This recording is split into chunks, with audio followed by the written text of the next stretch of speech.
Hey, what's up everybody? Michael here at Heavenly Hell Repair. Let's take a look at this 2019 Tesla Model 3. Nasty, nasty, nasty door ding in this passenger door. That's a bad dent.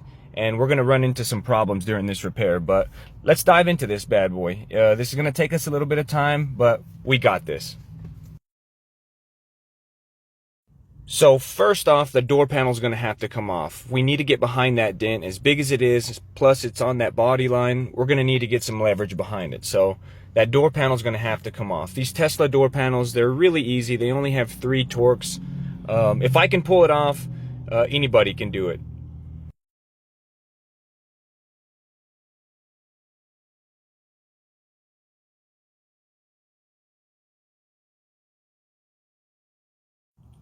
And boom, just like that, a little wiggle, we got the door panel off. But then we also have to get that black carrier plate, that plastic housing back there. We've got to get that off as well. But behind that, we have a massive brace. Guys, getting to that dent was extremely difficult. I had to use my go-go gadget arms.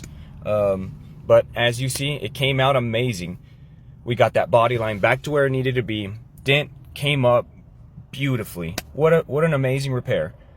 These Teslas are not to be trifled with. If you're in the Amarillo, Texas area and you've got a dent, door ding, big or small, give us a call, Heavenly Hell Repair. Look us up on Instagram, TikTok, Facebook, or Google.